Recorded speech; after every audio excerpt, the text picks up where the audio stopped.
Hello buddies. Makar Sankranti పండుగ వెనుక శాస్త్రీయ వాస్తవాలు తెలుసుకుందాం. మకర సంక్రాంతి భారతదేశం అంతటా ఉత్సాహంగా జరుపుకునే పండుగ. ఒక్కొక్క రాష్ట్రంలో ఒక్కొక్క పేరుతో పిలుస్తారు. మన తెలుగు రాష్ట్రాలలో మకర సంక్రాంతి అని అంటారు. మకర సంక్రాంతి అనేది శీతాకాలపు ఆయనాంతం గుండా కర్కాటక యొక్క ఉష్ణమండలం నుండి మకర రాశి వరకు సూర్యుడు వెళ్ళినప్పుడు వచ్చే మార్పు.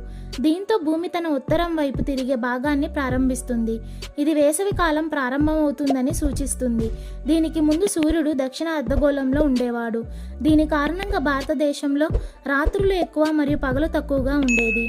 మకర సంక్రాంతి రోజున పగలు రాత్రి రెండు సమానంగా ఉంటాయి. దీని తరువాత రాత్రులతో పోలిస్తే పగలు ఎక్కువగా మరియు వెచ్చగా మారతాయి. అలాగే భారతదేశంలో పంటకాలం ప్రారంభానికి మకర సంక్రాంతి అనుసంధానించబడింది. మీకు మీ కుటుంబ సభ్యులకు మకర సంక్రాంతి శుభాకాంక్షలు. If you like our facts, please like, share and subscribe to our